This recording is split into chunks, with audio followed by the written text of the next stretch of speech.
Is this a redwood? No, it looks like it is painted. Yeah.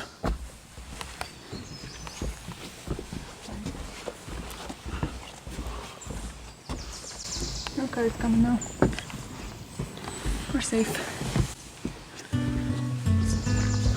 It's kind of cool how foggy it is.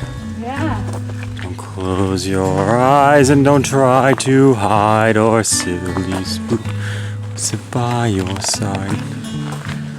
Countless people through the years have entered this grove of trees. They too gazed at the stupendous heights of the redwoods and vainly stretched their arms around the stalwart gray trunks. How long ago did our own ancestors first share our wonder at these forest giants? Wow, this one is a cool one.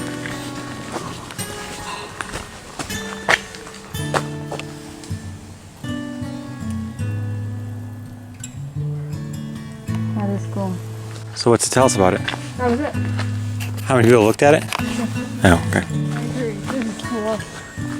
I like the view up in the fog.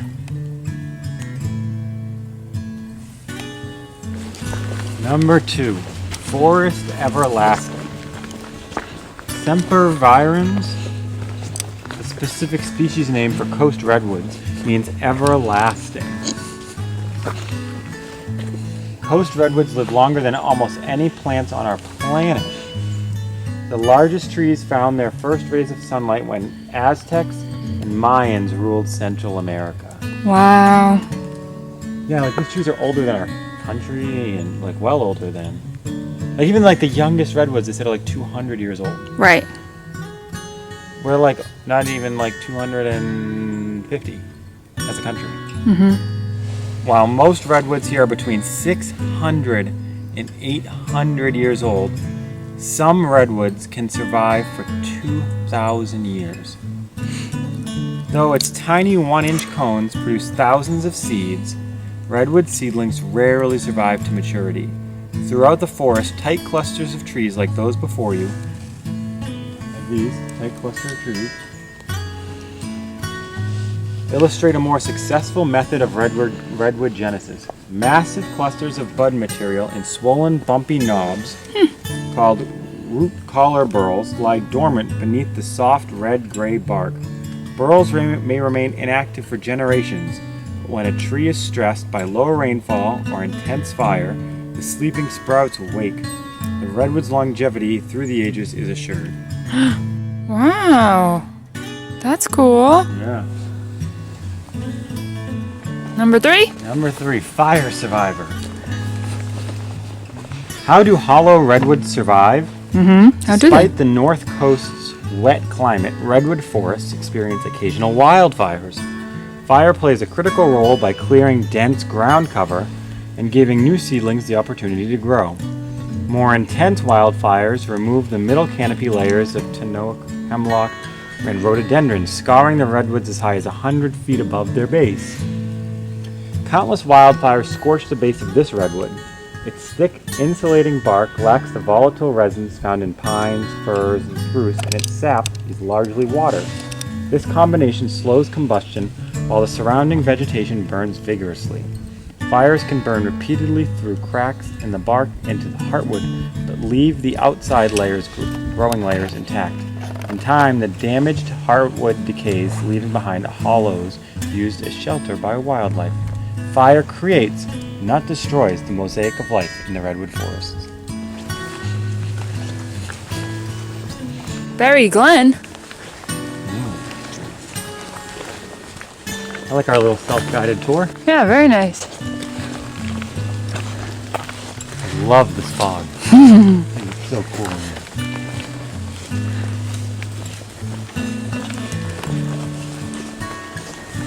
4. 4. Ah, these things. Interesting. Yeah. More than redwoods. Redwoods do not stand alone. In fact, what we call old-growth redwood forests may contain as few as 8 or 10 of the towering monarchs per acre. A diverse community of plants and animals thrive in the shadows of the redwood canopy. High above, Douglas fir and western hemlock share the skyline with the redwoods. Their mossy branches home to flying squirrels marbled murrelets, seabirds that nest only on the large limbs of old-growth conifers. Closer to the ground, the fleshy blackberries of evergreen huckleberry and salal provide sustenance for bears and birds alike, and their shrubbery forms shelter for the ferns and redwood sorrel of the forest floor. The redwoods dominate and define this timeless forest community. They protect, shelter, and sustain the other residents of the forest through hundreds of years of harsh winter storms and long summer droughts.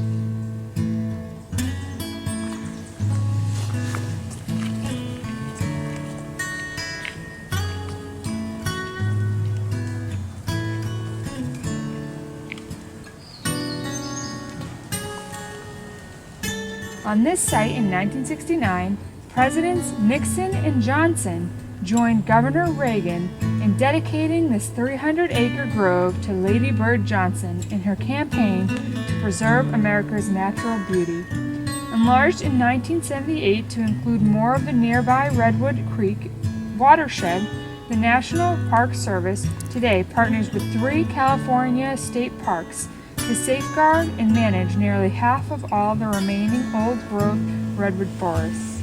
This forest heritage provides a window to the past and vision for the future.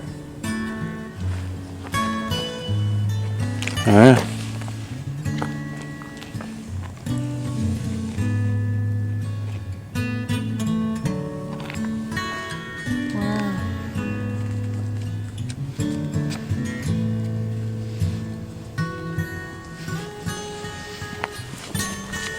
It's interesting that this is one of the most popular, and yet it was one of the last ones to be protected. Yeah. Ooh, elevation drop, 1,200 foot elevation drop. Wowzer. That means 1,200 foot elevation return. We just did 800. 800 was enough for me. We did 800 in 1.3 miles. And this would be 1,203 miles. Oof. No, it might be a little better. A little better, but it's much longer.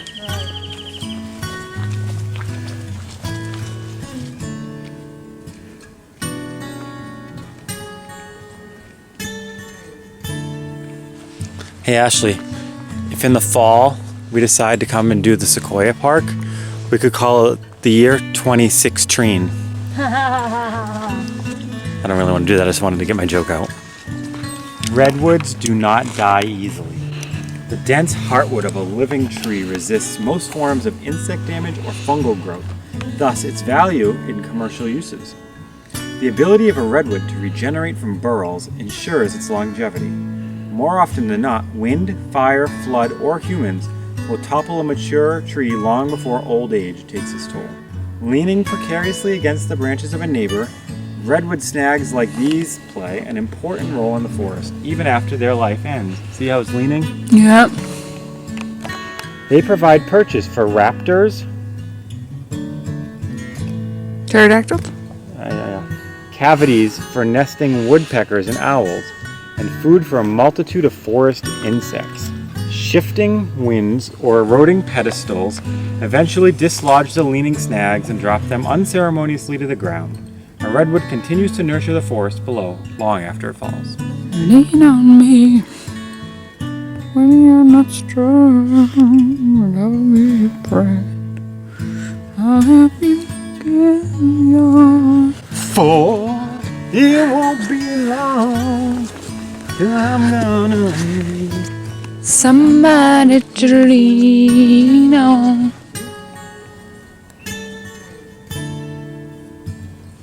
Alright, what's your guess? What does this look like to you?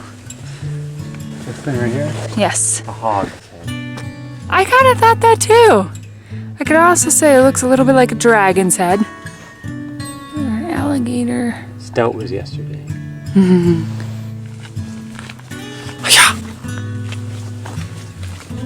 You got the tree. Nice catch. My mind. Oh. Last one. 13. Full circle.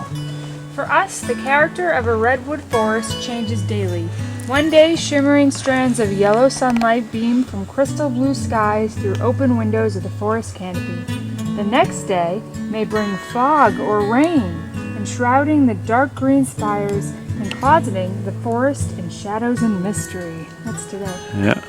The storms of winter make the forest a dark and foreboding place, with unseen branches bending and creaking as the wind whips through the canopy. For us, the redwood forest presents a profoundly different experience each time we visit. However, our days and years are not adequate to comprehend the ancient redwoods.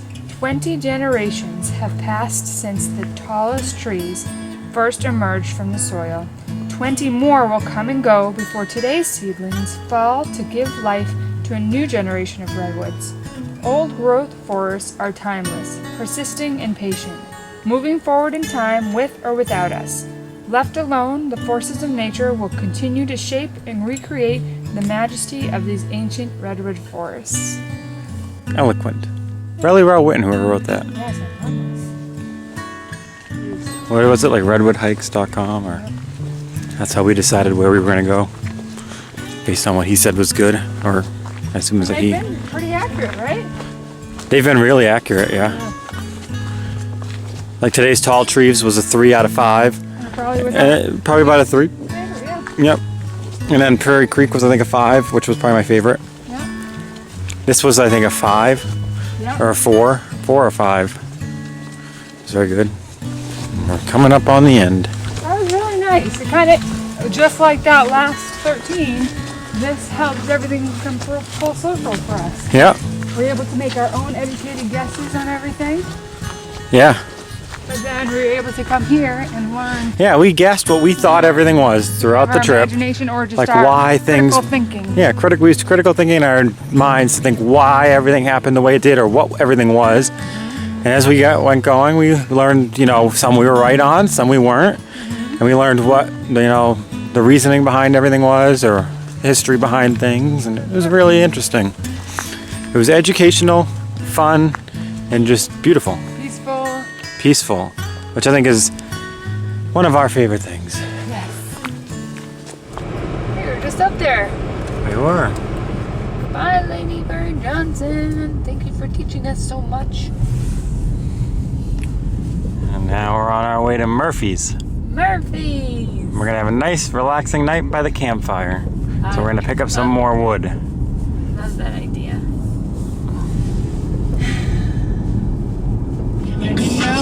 Don't act like you don't know it. All of these things people told me keep messing with my head.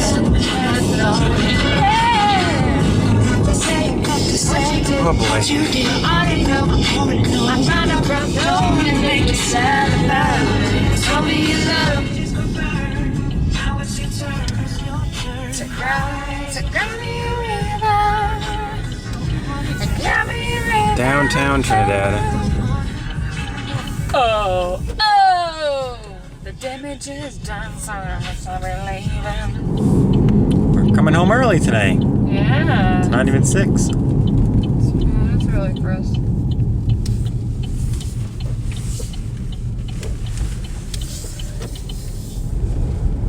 There's our cottage over there on the left. There it is.